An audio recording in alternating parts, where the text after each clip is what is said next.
whether this contest will happen between my son, Junior, and Conor Benn, my answer is no, the fight will not happen. So yeah, but it'll be a good fight. Let's see. I don't think it'll happen. I don't know. Is it going to happen? That's what I said, it's going to happen. April 26th. Eubank Senior's concerned about the weight and things like that. Yeah. Where's the fight going to be? In Saudi Arabia? Tottenham. Yeah. Well, that'd be good. It will be a massive fight, though. It'll be a massive fight. Former boxer Amir Khan, along with other professionals, have reacted to Chris Eubank Sr.'s statement that the fight between Conor Benn and Chris Eubank Jr. not happening. Amir Khan addressed the rehydration clause, confirming it is set at 10 pounds and stressing that neither fighter seems concerned about it. He admired both men, highlighting his friendship with Chris Eubank Jr. and acknowledging his familiarity with Conor Benn. Despite his respect for both fighters, Khan leaned toward Eubank Jr. as the likely winner, pointing to his size and strength as key advantages. However, he noted that the weight cut could play a crucial role in determining the outcome on fight night. No one's really complaining, is it? Eubank Senior says it's not going to happen.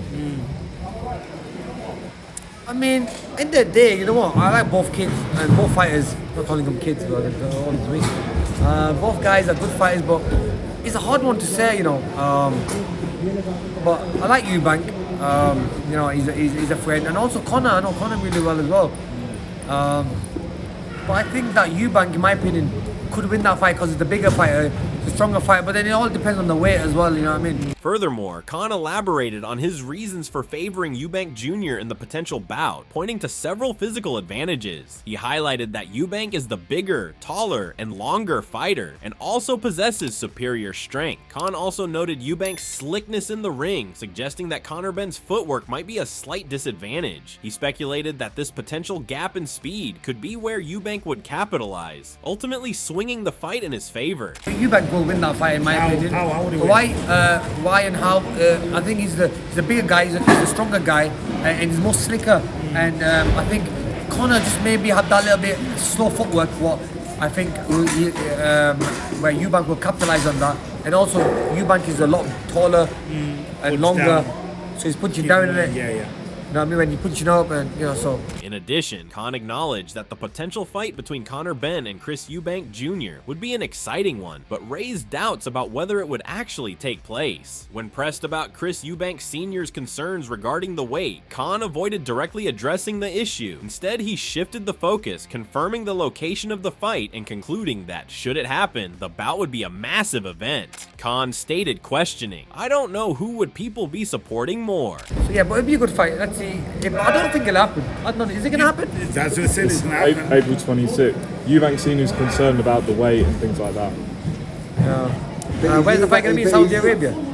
Tottenham. Yeah. Well, that'd be good. It will be a massive fight, though. It'll be a massive fight. Boxing promoter Ben Shalom responded to Chris Eubank Sr.'s comments by acknowledging the controversy surrounding the second-day weigh-in and rehydration clause. He pointed out that introducing such elements into the fight was always bound to stir up debate, with many people opposing the decision. Shalom reiterated his stance, stating that he had already shared his thoughts on the matter. I think when you put in a second-day weigh-in or rehydration, it was always going to create a lot of controversy, and a lot of people don't agree with it, and I've said what I thought on the matter.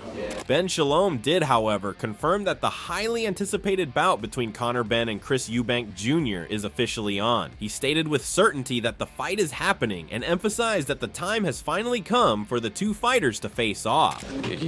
Yeah, it is happening, and it's time for. Okay, Ben, appreciate your time. Cheers. Conor Benn's sparring partner George Littard praised the fighter's impressive physique, noting that Benn has appeared stronger and more muscular in preparation for his upcoming bout. Littard believes the outcome of the fight will come down to who wants it more, and in his view, Benn's determination slightly edges out that of Chris Eubank Jr. He's looking strong, he's looking big, you know, muscly, strong. So, listen, like I've said to everyone that's asked about what I think of that fight, I think it comes down to who wants it more out of the two. And I just think Conor wants it that little bit more. Littard further emphasized that Conor Benn possesses a youthful, hungry, and fiery mentality, which he believes will come to the forefront on fight night. He suggested that Benn's passion and drive, fueled by his determination, could give him the edge over Eubank Jr. when they finally step into the ring. This fiery side, according to Littard, could prove to be a key factor in securing Benn the victory. He added, Chris Chris, in my opinion, is probably on the decline now. You know, I think he's got that younger, hungrier, fierier side. You know, and I think that will come out on the night. Former pro boxer Johnny Nelson weighed in on the controversy surrounding the rehydration clause, pointing out that the terms of the fight were negotiated by both sides to suit their respective interests. He cautioned the public not to be misled by the perception that the clause heavily favors Conor Benn over Chris Eubank Jr. Nelson emphasized that this is not the case, insisting that Eubank Jr. is likely in the driving seat when it comes to negotiations. He stated that Eubank would not have agreed to conditions that would put him at a disadvantage, reassuring fans that the arrangement was carefully balanced to benefit both fighters. He, Chris Eubank Jr., is not doing anything that would be detrimental to his performance in the ring. In regards to this rehydration clause, you know, negotiations for this fight were done by both sides, so you're going to do what suits you both.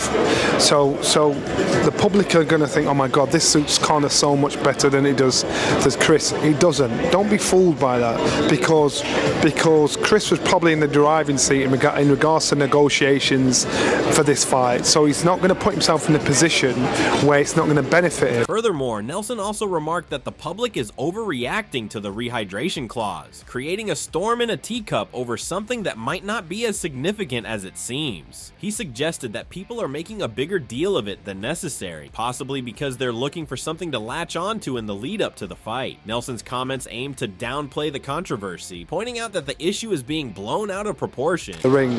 So I think people are creating a storm in the teacup in regards to the rehydration clause, only because maybe it's something to hold on to.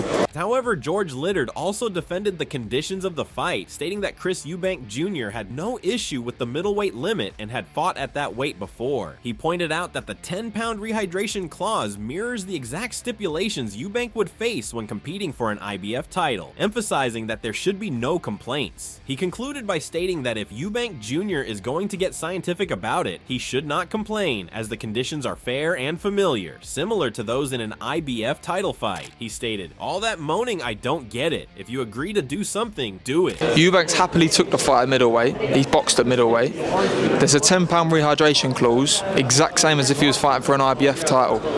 I don't see the problem. You know, if you're going to agree to sign something, don't moan about it. Do you know what I'm saying? £10, that's a fair amount of rehydration. I'm pretty sure that's the morning of the fight as well. So then he's got all day, the rest of the day, to rehydrate again. It's the same as the IBF. You can't be moaning about that. You know what I'm saying? Boxing legend Chris Eubank Sr. had weighed in on his son's highly anticipated fight, addressing questions about his allegiance. He made it clear that he stands firmly in his son's corner, emphasizing that Eubank Jr. is not only his son by blood, but also in every literal sense. In a surprising remark, he extended the sentiment to Conor Benn, referring to him as his son as well. Eubank Sr. expressed a broader perspective, asserting that anyone who steps into the boxing ring is, in his eyes, his son. His statements, while philosophical, add a layer of intrigue. They're asking, will I be in my son's corner? I am in my son's corner. My son is both my son, literally, biologically, and my other son, Conor, and all the sons who partake in this, what they call boxing, or modern-day gladiating. More significantly, Chris Eubank Sr. stated that the potential showdown between Conor Benn and Chris Eubank Jr. will not happen. He expressed certainty that the fight will not be taking place, also citing concerns over rule breaking. He warned that disregarding regulations leads to recklessness, and in boxing, such recklessness directly endangers the lives of fighters. Whether this contest will happen between my son, Junior, and Conor Benn, my answer is no, the fight will not happen. Not because of anything other than it breaks the rules. Rules is what we abide by. If we don't abide by the rules, then we are being reckless. We're being reckless with what? With the lives of these fighters. Conor Benn's sparring partner Jimmy Sains expressed his excitement ahead of the much-anticipated fight, stating that he is buzzing for Benn. Sains reflected on the challenging 2 years Benn has faced with numerous obstacles and expressed relief that the fight is finally coming to fruition. Sains also pointed out the rich history and immense significance of the fight, predicting a knockout victory for Benn. Yeah, I'm buzzing for Conor. I mean, he's had a tough 2 years. He's had a lot going on, as you know. I'm just buzzing for him to get this fight made. this is the fight he wants. Do you know what I mean? This is a fight that should happen. I mean, it's a bit of a different matchup because he's going up in 2 weights. I've got there's so much history behind the fight, so it's a massive fight for Conor, and I'm buzzing for him. And I think he does the business, gets the job done with a KO. Yeah, so I'm buzzing for Conor. Sains also spoke about Benn's physical readiness, emphasizing that Ben is a naturally heavier welterweight who naturally walks around heavier than his weight class. He hinted that Chris Eubank Jr. could be in for a big surprise, as Ben's strength and conditioning would be a factor Eubank might not fully anticipate. Sains assured that Ben would be fully prepared, in excellent shape, and ready to face the challenge head on. Well, Conor Benn's a massive welterweight. He walks around heavyweight, walks around heavier than the weight anyway, so I feel like Eubank's going to be in for a big shock, and that's what I can give away. I don't want to give away too much, but yeah, Conor's going to be ready for it. He's going to be in good shape. Former pro boxer and Irish promoter Barry McGuigan offered his perspective on the ongoing discussions surrounding the fight, acknowledging the point of view from Conor Benn. He understood Ben's position as he is moving up from welterweight and would naturally want to avoid facing someone who effectively competes at light heavyweight. McGuigan emphasized that Benn needed to impose certain restrictions to level the playing field. At this stage, McGuigan leaned toward Benn as the favorite in the bout. At Ben's point of view, he's coming up from welterweight, so he doesn't want to fight a guy that's effectively a light heavyweight. So he's got to put in some sort of restrictions. But it's a great fight. I favour Ben at this stage. I think Eubank is a great fighter, but I think he's just gone over the top. He's beginning to slide. His punch resistance is questionable. Conor Benn emphasized that his motivation for facing Chris Eubank Jr. has transformed to something beyond just seeking a knockout. Even though the desire to secure a memorable victory remains, Benn now views their rivalry as personal rather than simply a matter of legacy. His words suggest it is about settling scores and proving something far more significant than a mere career achievement. I don't just want to knock him out and render him unconscious because it's legacy. It's because it's personal. When asked about the undeniable electricity that sparks every time he and Chris Eubank Jr. cross paths, Conor Benn did not hold back or hesitate to criticize Chris Eubank Jr., describing him as arrogant and an idiot who seems to think he is above everyone else. For Benn, it is clear that the animosity is not just for show. He stated, "I can't wait to punch him in the head." He's arrogant, he's an idiot, he thinks his shit don't stink. Addressing the anticipation of stepping into the ring with Conor Benn, Eubank Jr. issued a stern warning, declaring that he would devour Benn and leave him humiliated, promising to break him in front of millions of spectators and fans. I'm going to devour that boy. Straight up. That's it. We will get eaten in front of millions of people. Commentator Simon Jordan did not hold back when discussing his views on the fight, making it clear that he has no intention of watching it. He stated that he does not like the matchup and does not believe it is the right fight to make. Jordan pointed to several issues surrounding the bout that do not sit well with him, though he did not elaborate on specifics. He also emphasized that he could not sit ringside after everything he has said over the past 2 years, refusing to be part of what he perceives as an event that contradicts his stance. I'm pretty clear on my view on it, for what it's worth. You don't want to see it, or? No, I don't like it. I don't think it's the right fight. I think there's a lot of things around that fight that don't sit very well with me.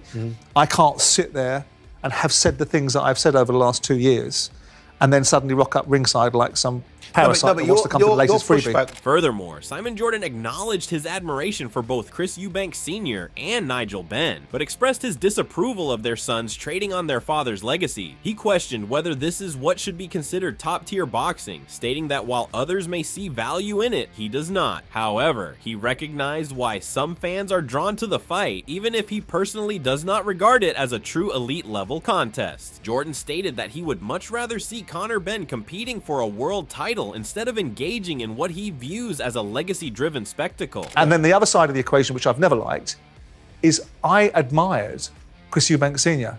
and I most certainly admire Nigel Benn. And these boys are trading in their father's legacies. And if that's what we want to see and that's what we recognise as top-flight boxing, then that's fine for other people. I don't recognise it. I understand why other people do. So I look at it and go, I would like to see Conor Benn fight for a world title. Gareth A. Davies, in a conversation with Spencer Oliver, highlighted a factor in the matchup between Chris Eubank Jr. and Conor Benn. He pointed out that Eubank, being 2.5 years older, might have the edge in experience and maturity, which could work in his favor during the fight. He stated, "Conor is a hungry, angry animal." What I think favours him in this fight is that Chris Eubank Jr. is 2.5 years older. That's a big thing, because Eubank is coming to very much the end of his career, and we've seen it with Conor Benn. Whenever he's around people, it's like he's like a hungry animal, isn't he? Like, he's angry. British professional boxer and mixed martial artist Savannah Marshall shared her thoughts on Chris Eubank Jr., suggesting that his size could play a significant role in the fight. She noted that Eubank appears to have a physical advantage, particularly with uncertainty surrounding the specifics of the rehydration clause. Marshall implied that the lack of clarity on this aspect could be a crucial factor, raising questions about how much of an edge Eubank's size might give him on fight night. I think Chris Eubank's a bit too big, but we don't have the ins and outs of the rehydration and that sort of thing, or what weight it's at. So I think it's £10 rehydration. Is it £10 at 160? Yeah, so I think Chris Eubank's a little bit too big. British pro boxer Liam Smith admitted that he is somewhat torn on his prediction, but ultimately stuck to his initial stance, believing Chris Eubank Jr. will win on points. However, he acknowledged that he would not be shocked if Conor Benn pulled off a victory. Smith noted that Eubank is firmly favored in his view, but pointed out that the 160-pound weight cut could be taking a toll on him. He recalled Eubank mentioning the difficulty of making the weight on multiple occasions, which is why he gives Conor Benn a greater chance. Despite leaning toward an Eubank decision win, Smith made it clear that if Benn were to stop Eubank in devastating fashion, it would not come as a surprise to him. You know what, I'm a little bit torn at the moment, but I'll stick with what I've always said. I think Eubank beats him on points, but I won't be surprised if Conor wins. I think Eubank is firmly on the slide, and I know I get stick for saying that. I also think 160 is hitting him now. He's starting to mention it a few times, so that's why I bring Conor into it a little bit more. But like I said before, that being said, if Conor flattens Chris, I won't be surprised. Promoter Eddie Hearn dismissed concerns about the rehydration clause, stating it was never a real issue for anyone, including Chris Eubank Jr. He suggested that any controversy surrounding it was more about ego than actual weight restriction. Hearn also pointed out that Conor Benn is moving up 2 weight classes for the fight, emphasizing the challenge he is taking on. The clause is not an issue to Chris Eubank, it was just an ego thing. So it ain't an issue to anybody. But we are also coming up 2 weight classes, so we have to do our job. Both Eubank and Benn have made it clear that they are determined to make this fight a reality, each expressing their unwavering confidence as the final details fall into place. If all goes according to plan, the fight promises to be an explosive and emotionally charged encounter, marking a defining moment for both fighters and their fan bases. If you enjoyed the video, do not forget to give us a like. We would love to hear your thoughts. What do you think about this matchup? Drop your opinions in the comments section below, show some support by subscribing to the channel, and hit the bell icon so you never miss an update. Share this with a boxing fan, and we'll catch you next time with more exciting updates.